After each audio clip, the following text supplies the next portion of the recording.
आज हम लोग क्लास 10 की साइंस की पढ़ाई करने जा रहे हैं और जो साइंस आपका चैप्टर नंबर 10 है एनसीईआरटी बुक में, जिसका क्या नाम है प्रकाश, परावर्तन तथा अपवर्तन। इसी के हम लोग पार्ट नंबर 5 की पढ़ाई करने जा रहे हैं। ठीक है, आज हम 5वें पार्ट की पढ़ाई करेंगे और आज का जो क्वेश्चन है बहुत ज्यादा इंपॉर्टेंट है। आज का जो टॉपिक है बहुत ज्यादा इंपॉर्टेंट है और वो टॉपिक क्या है, तो R बराबर 2 प्रूफ करना है हमको। ठीक है, R बराबर 2 हमको क्या करना है, प्रूफ करना है। कौन से दर्पण में, तो अवतल दर्पण में। ठीक है, इसी को हम लोग आगे से पढ़ेंगे पार्ट नंबर 6। तो 6 में यही चीज को फिर से हम प्रूफ करेंगे, यही चीज को फिर से प्रूफ करेंगे, लेकिन वहां पर बस रहेगा क्या, अवतल दर्पण की जगह पर क्या रहेगा, उत्तल दर्पण। आगे समझे? तो ये क्वेश्चन दो तरीके से पूछा जाता है। एक तो ये कि अवतल दर्पण में वक्रता त्रिज्या तथा फोकस दूरी में क्या संबंध है, उसको साबित करके दिखाइए। ठीक है, या अवतल दर्पण में R बराबर 2 है, या फिर इसी को ऐसे पूछ सकते हैं कि A बराबर R/2, ये दिखाइए। ऐसा आता है क्वेश्चन, आप देखिएगा अगर आपके पास कोई मॉडल पेपर होगा, ठीक है, या फिर आपके पास कोई गेस्ट पेपर होगा या एनसीईआरटी बुक होगा, उसमें इस तरह का क्वेश्चन होगा कि अवतल दर्पण में R बराबर 2 दिखाइए। ठीक है, तो इसको कैसे दिखाएंगे, तो उसी को आज हम जानेंगे। फिर से मैं बोल रहे कि अगला पार्ट नंबर 6 आएगा, उसमें इसी को पढ़ेंगे। सेम यही चीज रहेगा, बस उसमें रहेगा क्या, अवतल दर्पण की जगह पर क्या रहेगा, उत्तल दर्पण। ठीक है, तो अवतल दर्पण में साबित करना है। तो आपको पता है कि ये अवतल दर्पण, लेकिन पहले इसको क्या किया है, साबित कर चुके हैं।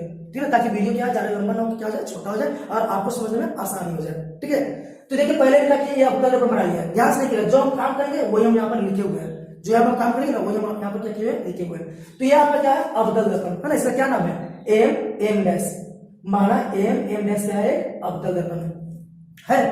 अब इसमें ये क्या है, ये तो मुख्य अक्ष है, पीसी क्या है, मुख्य अक्ष। इसको मुख्य अक्ष बोलते हैं ना जी, पता है ना आपको।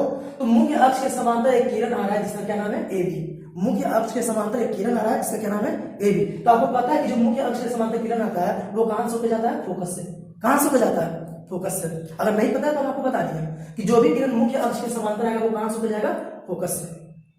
ठीक है, ये जो बातें हमने बताई वो सभी बातें हम क्या किए, लिखे हुए हैं। जो हम आपको अभी बताए ना वही बात यहाँ पर लिखे। क्या लिखे कि मान लिया कि एम जैसे क्या है, एक अवतल दर्पण है। ठीक है, इसमें AB जो है आपतित किरण है, जो मुख्य अक्ष के समांतर आ रही है और परावर्तन के बाद कहां से जा रही है, फोकस से, है ना। जो फोकस से क्या हो रही है, परावर्तित हो रही है। कोई दिक्कत, इतना तक समझ में आ गया। तो हमको सिद्ध करना है, क्या सिद्ध करना है, R बराबर 2 है। जो सिद्ध करना होता है वो उसको हम लिख लेते हैं, ये नहीं सिद्ध करना, R बराबर 2 है। अगर आपके प्रश्न में, क्वेश्चन में यहाँ पर ये न दे करके ये दिया है तो आप यहाँ पर ये नहीं लिखेगा, क्या लिखेगा, ये लिखेगा। कोई दिक्कत, जो आपको रहेगा प्रश्न में अगर ये है R बराबर 2 है तो यहाँ पर लिखना है आपको R बराबर 2 है। अगर प्रश्न में ये है A बराबर R/2 तो यहाँ पर लिखना होगा A बराबर R/2। कोई दिक्कत, चलिए। तो जो सिद्ध करना है वो हम यहाँ पर क्या किया, लिख दिए। अब देखिए हम रचना क्या किए, रचना ये है कि B और C को क्या किया, मिला दिया। B और C को क्या किया, मिला दिया। जो हम रचना करते हैं उसमें डॉट डॉट लाइन से लिखाते हैं, डॉट डॉट लाइन से बनाया नहीं बनाया। तो रचना क्या किया, समझाया, B और C को क्या किया, मिला दिया। तो ठीक है, अब हम उसके लिए इसको साबित करते हैं। तो साबित करना हमको है, तो सबसे पहले देखिए आपको ध्यान से देखना होगा यहाँ पर कि यहाँ पर देखिए ये आपतन कोण है। आपको पढ़ा चुके हम पिछले पार्ट में कि जो आपतित किरण होता है और अभिलंब होता है उसके बीच के कोण क्या बोलते हैं, आपतन कोण। परावर्तित किरण और अभिलंब के बीच के कोण क्या बोलते हैं, परावर्तन कोण। और दोनों कोण आपस में क्या होते हैं, बराबर होते हैं। ये परावर्तन का नियम आपको पढ़ाया था ना, परावर्तन का नियम जो पढ़ाया था उसमें क्या बताया था कि आपतन कोण परावर्तन कोण के बराबर होता है। यहाँ आपतन कोण ये वाला है ना और परावर्तन कोण ये वाला है ना, तो ये दोनों क्या हो जाएगा, बराबर हो जाएगा। इस कोण का नाम क्या है, तो कोण का नाम आपको लिखना था ना जी, क्या इस कोण का नाम है बता दीजिए। तो ABC है ना, तो हम यहाँ पर लिखे हैं ABC। अब इस कोण का क्या नाम है जी, तो CBF लिखे हैं, CBF। ठीक है, इसको इक्वेशन नंबर 1 मान लिया परावर्तन के नियम से। इक्वेशन नंबर 1 ये है, किस नियम से, परावर्तन के नियम से। अब आगे आप देखिए एंगल ABC बराबर एंगल BCF हुआ कि नहीं, आपको समझ आया, यहाँ पर लिखिए। इस तरह से कुछ दिख रहा है आपको, और यहाँ पर ऐसे दिख रहा है, देखिए दिख रहा है ऐसे। यहाँ पर देखिए A दिख रहा होगा, यहाँ पर B, फिगर में कैसे दिख रहा है, यहाँ पर C, यहाँ पर F, ऐसा दिख रहा है। देखिए तो ध्यान से, ये दिखा ना। तो आप जानते हैं कि जब भी दो समांतर किरण होता है, ये दो समांतर किरण देखिए, जब भी दो ऐसे समांतर किरण होता है, इसको कैसे लाइन काटता है, ये कोण क्या होता है, बराबर होता है। पता नहीं पता है, इस कोण को बोलते हैं एकांतर कोण। क्या बोलते हैं, एकांतर कोण, इंग्लिश में अल्टरनेट एंगल। आया, जब भी इस तरह से आपको दिखेगा, जब भी इस तरह से मान लीजिए कि जेड दिखेगा, इस तरह से जेड दिखेगा या ऐसा दिखेगा, ऐसा जब भी कहेगा कि दोनों समांतर है तो ये कोण क्या होगा, बराबर होगा। ये दोनों कोण क्या होगा, बराबर। इस कोण को बोलते हैं एकांतर कोण। आगे समझे, तो यहाँ पर वही हम दिखा रहे हैं, यार कि ABC ये वाला कोण, BCF ये वाला कोण बराबर होगा। कौन से कोण से, एकांतर कोण से, मतलब ये कोण बराबर होना है एंगल ABC ये वाला हो गया, हो ना, एंगल BCA ये वाला बराबर होना। वही हम यहाँ पर लिखे ABC बराबर BCF, इक्वेशन नंबर 2 एकांतर कोण। यहाँ तक बोलिए कोई दिक्कत है? समझ में आया यहाँ तक? कोई दिक्कत? आपको मैं अलग डायग्राम बना के समझाई दे रहा आपको। देखिए क्या होती है, तो सबसे पहले एंगल ए बी सी और सी बी एफ, ये दोनों कोण क्या है? परावर्तन के नियम से बराबर। आपतन कोण परावर्तन कोण बराबर, परावर्तन के नियम से इक्वेशन नंबर 1। फिर आपको दिख रहा है कि ए बी सी और बी सी ए ये दोनों एकांतर कोण है, ये दोनों भी बराबर। ठीक है, इक्वेशन नंबर 2 एकांतर कोण से। अब ये दोनों देखिए एलएचएस बराबर दिख रहा है, ये दोनों बराबर दिखा। तो जब भी दो इक्वेशन में एलएचएस साइड बराबर होता है ना, तो आरएचएस भी बराबर हो जाता है। मतलब एक साइड का बराबर तो दूसरा साइड भी बराबर, ये दोनों क्या हो जाएगा? बराबर हो जाएगा। ये दोनों बराबर होगा ना, लिखेंगे एंगल क्या है यहाँ पर? सी बी ए बराबर बी सी ए। ठीक है, समीकरण 1 और 2 से आया। इतना कि नहीं आया? समीकरण 1 और 2 से आपको क्या दिख रहा है कि ये दोनों बराबर है, तो बी सी ए बराबर सी बी ए। यहाँ कोई दिक्कत है? अब यहाँ पर देखिए बी सी ए इस एंगल की बात हो रहा है, और सी बी एफ इस एंगल की बात हो रहा है। यहाँ देखिए एक त्रिभुज बन रहा है क्या? इस तरह से देखिए तो जरा त्रिभुज नहीं बना हुआ है यहाँ पर। अब ध्यान से देखिए, एक यहाँ पर सी है और यहाँ पर से गया हुआ एफ से, यहाँ से मान लीजिए एफ से गया हुआ, तो यहाँ पर एक त्रिभुज बना हुआ है। देखिए तो जरा ध्यान से, बड़ा नहीं बना, ये फिगर है ना यहाँ पर, ये है ना कि एंगल बी सी ए ये वाला कोण, ये इसकी बात अब नहीं हो रहा है, और एंगल सी बी ए ये वाला कोण बराबर। तो आपको पढ़ाया होगा, कभी नहीं पढ़ाया था देख लीजिए कि जब भी कोई एक त्रिभुज होता है जिसमें कोई भी दो कोण बराबर हो जाता है, दो कोण से बराबर होगा ना, तो इसके सामने ये वाला है, इसके सामने ये वाला ना, ये दोनों भी बराबर हो जाता है। इसको बोलते हैं समद्विबाहु त्रिभुज। जानते कि नहीं जानते हैं? ऐसा कोई त्रिभुज है, इसमें बोल दिया कि ये वाला बराबर है, तो बताइए इसके सामने कौन है? ये वाला ना, इसके सामने कौन है? ये वाला ना, ये दोनों क्या हो जाएगा? बराबर हो जाएगा।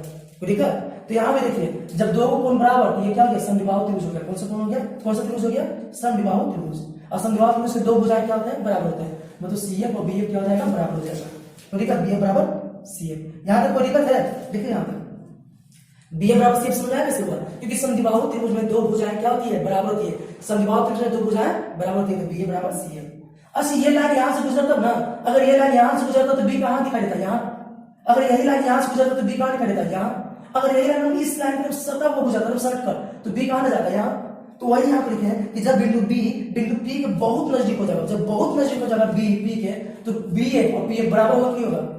होगा बराबर। जब ये बी जब यहाँ पर आ जाएगा, तो जो बी एफ होगा और जो पी एफ होगा बराबर होगा, नहीं होगा? तो वही यहाँ पर लिखे कि बी एफ और पी एफ क्या हो जाएगा?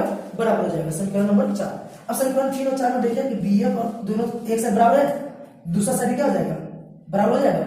तो इस सी एफ और पी एफ को क्या किया है? बराबर कर दिया। कोई दिक्कत? पी एफ बराबर सी एफ। कोई दिक्कत है? अब यहाँ पे देखिए पी एफ का वैल्यू आपको दिया हुआ है, पी एफ का वैल्यू दिया हुआ, जब दिया हुआ तो चेंज नहीं करेंगे। पी एफ का वैल्यू दिया हुआ है जी एफ, इसको फोकस दूरी बोलते हैं। आपको पता है कि नहीं पता है? ध्रुव से फोकस की दूरी क्या कहलाता है? फोकस दूरी। अगर नहीं पता तो मैं आपको बता रहा है, ध्रुव से, इसको ध्रुव बोलते हैं, ध्रुव से फोकस की दूरी को क्या बोलते हैं? फोकस दूरी छोटी है। ये मालूम है, इसको चेंज नहीं किए। अब सी एफ देखिए ये मालूम है, नहीं मालूम है, तो सी एफ को लिख सकते हैं क्या कि पीसी माइनस पी एफ? नहीं समझाया? देखिए यहाँ पर समझा रहे हैं आपको, ध्यान से लिखिएगा। ऐसा आपको दिख रहा होगा, देखिए तो सर यहाँ पर सी दिख रहा होगा, यहाँ पर एफ, यहाँ पर पी दिख रहा है। तो ये सी एफ को लिख सकते हैं क्या कि पीसी माइनस पी एफ। अगर पीसी में से पी एफ घटा देंगे तो बचेगा क्या? सी एफ लिख सकते हैं। तो यहाँ पर सी एफ है ना, तो सी एफ जब नहीं लिख सकते हैं PC minus P F, PC में से पी एफ घटाइए तो सी एफ, यानी कि पीसी माइनस पी एफ। कोई दिक्कत? अभी माइनस से पी एफ फिर आ गया तो प्लस में पी एफ, ये तो सी एफ का सी एफ, सॉरी पीसी का पीसी रह गया, और पी एफ 2 पी एफ, ये पीसी का पीसी रह गया। अब यहाँ पर देखिए आप पी एफ का वैल्यू क्या दिया हुआ? पी एफ का एफ है ना, क्या है? एफ है, तो यहाँ पर पी एफ जब हम एफ दिए, और पीसी का वैल्यू क्या है? पीसी का आर है ना, तो पीसी जब आर लिए, मतलब यही हो गया आर बराबर 2 है। यही बोला था ना, आर बराबर 2 है। तो सर अगर एफ बराबर आर 2 लाने को कहेगा तो कोई दिक्कत नहीं है। यहीं पर आप देखिए ये दो गुना में नहीं है, इधर आएगा तो क्या हो जाएगा? भागा में। एक स्टेप और बढ़ेगा, एफ बराबर आर बाय 2 ऐसे लिख देंगे। कोई दिक्कत? आया समझ में? आया? तीसरा आपको क्या सीखने को मिला है? यही सीखने को मिला है कि जो वक्रता त्रिज्या होती है, वक्रता त्रिज्या जो होती है फोकस दूरी की, फोकस दूरी की क्या होती है? दोगुनी होती है। क्या होती है? दोगुनी होती है। ऐसा में ये जो वक्रता त्रिज्या है फोकस दूरी की दोगुनी है कि नहीं है? या एक चीज और आपको दिखाई दे रहा है कि सर ऐसे भी तो लिख सकते हैं कि फोकस दूरी जो होता है वो वक्रता त्रिज्या का क्या होता है? आधी होता है। क्या होता है? आधी नहीं होता आधा। ये जो देखिए फोकस दूरी है, ये वक्रता त्रिज्या है, तो फोकस दूरी वक्रता त्रिज्या का क्या है? आधा है। नहीं तो कभी कभी क्वेश्चन ऐसे लिखेगा कि वक्रता त्रिज्या फोकस दूरी की दुगनी होती है, ये साबित कीजिए। तो भी आपको यही काम करना है। आया समझ ना। कभी कभी ये भी करेगा कि फोकस दूरी वक्रता त्रिज्या की क्या होती है, आडी होती है, ये साबित कीजिए, तो भी आपको क्या करना है, यही करना है। आया समझ में, तो कोई दिक्कत है, समझा गया। तो आपको करना क्या है, ये तो प्रूफ कर दिए आपको, उम्मीद आपको समझ में आ भी गया होगा, लेकिन इसको आपको लिख लेना होगा। तो क्या अभी तो थोड़ा सा गणना कर दिए ना, तो जब वीडियो शुरू किए थे उसी समय आप क्या कर सकते हो, स्क्रीनशॉट ले सकते हो, और नहीं तो अभी भी आप स्क्रीनशॉट ले लीजिए, कोई दिक्कत नहीं, ज्यादा गणना भी यहाँ नहीं हुआ, ठीक है ना। अभी भी आप इसका क्या कर सकते हो, स्क्रीनशॉट ले लीजिए, और स्क्रीनशॉट लेने के बाद क्या कीजिएगा, अपने कॉपी में उतार लीजिएगा। कॉपी में लिखने से हो जाएगा, आपका नोट्स बनकर तैयार हो जाएगा, और जब ये क्वेश्चन आपको आएगा एग्जाम में, तो उसका आप आसानी से क्या करोगे, बना लोगे। आया समझना, और ये आते ही रहता है क्वेश्चन, बहुत खास है, ये आते रहता है। तो मेरे क्या आपको समझ में आ गया होगा। चलिए एक फिर से समझा लेते हैं, ठीक है।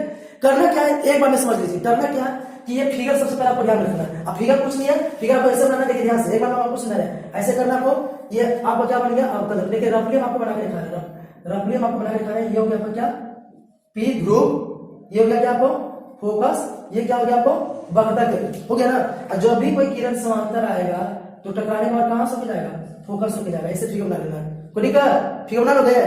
अब रचना में क्या करना है कि इसको आपको ऐसे ऐसे क्या करना है, ऐसे मिला देना है, कोई दिक्कत। अब इसको बोलेंगे आपतन कोण, इसको बोलेंगे परावर्तन कोण, कोई दिक्कत। चलिए ऐसे आपको फिगर बना लेना है, वही हम यहाँ पर फिगर सुंदर से बना है, यहाँ पर रफली हम तुरंत बना के दिखा दिए। अब करना क्या है, करना यह है कि ये वाला कोण है, ये वाला कोण बराबर हो जाएगा परावर्तन के नियम से। तो वही हम लिखे हैं एबीसी बराबर सीबीए, एबीसी बराबर सीबीए परावर्तन के नियम से। दूसरा क्या, एबीसी बराबर बीसीए, ये दोनों एकांतर कोण है, एकांतर कोण से। अब दोनों में हम ई साइड देख रहे हैं कि बराबर है, तो ये साइड भी क्या हो जाएगा, बराबर हो जाएगा। तो दोनों को क्या किया, बराबर कर दिया, ठीक है। अब जिस त्रिभुज का दो कोण बराबर होता है ना, उसको बोलते हैं समद्विबाहु त्रिभुज। क्या बोलते हैं, समद्विबाहु त्रिभुज। ये समद्विबाहु त्रिभुज है, त्रिभुज बी सी ए क्या है, समद्विबाहु त्रिभुज है। और समद्विबाहु त्रिभुज की दो भुजाएं क्या होती है, बराबर होती है, दो भुजाएं बराबर होती है, इसलिए सीएफ और बीएफ क्या हो जाएगा, बराबर हो जाएगा। वही हम यहाँ पर लिख दिए, ठीक है। अब आपको क्या है कि ये बी जो है पी के बहुत नजदीक होगा, तो क्या होगा, तो बी जो है पी के बहुत नजदीक होगा, तो पी ए और बी ए एक जगह हो जाएगा ना, तो बराबर हो जाएगा, क्या हो जाएगा, बराबर। तो वही हम यहाँ पर लिख दिए, बी ए और पी ए बराबर। अब इससे भी देखिए एक साइड का बराबर हो गया, तो दूसरा साइड भी ऑटोमेटिक क्या हो जाता है, बराबर। तो यहाँ पर वही लिख दिए, सी ए बराबर पी ए, ठीक है। आया समझे ना। अब पी एफ का वैल्यू आपको मालूम नहीं, पी एफ का वैल्यू मालूम है, जिसको चेंज नहीं करना, लेकिन सी एफ का वैल्यू नहीं मालूम है, तब सी एफ की जगह पर क्या लिख दिए हम, PC minus P F, PC minus PF. PC में से पीएफ घटाएंगे तो सीएफ फिर बचेगा नहीं, पूरा पीसी में से पीएफ घटाएंगे तो सीएफ बचेगा नहीं, वो हम यहाँ पर लिख दिए। माइनस में पीएफ फिर आ गया तो प्लस में पीएफ, ये क्या रहेगा पीसी, पीएफ पीएफ 2 पीएफ यहाँ पर पीसी। अब दो की जगह दो, अब पीएफ की जगह क्या लिखा हुआ एफ या एफ, पीसी की जगह क्या लिखेंगे पीसी। इतना लंबा क्या है, इतना लंबा आर है, यहाँ पर लिखिए आर। ये हमको प्रूफ करना था, ये प्रूफ हो गया। आया समझ में। अब इसका ऑब्जेक्टिव कैसे पूछा जाएगा, तो ऐसा पूछा जा सकता है कि बताइए किसी भी अवतल दर्पण की फोकस दूरी मान लीजिए दे दिया, फोकस दूरी मान लीजिए -10 सेंटीमीटर है, ठीक है। फोकस दूरी किसी अवतल दर्पण की कितना है, -10 सेंटीमीटर है, तो वक्रता त्रिज्या कितना होगा, तो वक्रता त्रिज्या क्या होता है, इसका दुगना होता है। तो दुगना होता है ना, देखिए आप लिखे ना, वक्रता त्रिज्या क्या होता है, दुगना होता है, तो इसका दुगना करके कितना हो जाएगा, -20, ठीक है। तो जो भी रहेगा फोकस दूरी उसका दुगना करेंगे तो क्या आ जाएगा, वक्रता त्रिज्या। अगर वक्रता त्रिज्या दे दिया आपको कि -20 है, अब बताइए फोकस दूरी, तो फोकस दूरी क्या होता है, देखिए फोकस दूरी लिखा हुआ है आरडी होती है, क्या होती है आरडी, आरडी मतलब इसको 2 से भागा करना होता है, 2 से भाग करके कितना जाएगा -10। आया समझे ना। इस तरह से फोकस दूरी वक्रता त्रिज्या आप निकाल सकते हो। तो उम्मीद है आपको आज का वीडियो आपको समझ में आ गया होगा। अब मिलते हैं अगले वीडियो में, इसी का पार्ट नंबर 6 लेकर, उसमें भी हम यही प्रूव करेंगे, बस अंतर रहेगा कुछ अवतल दर्पण में होकर क्या हो रहेगा, उत्तल दर्पण।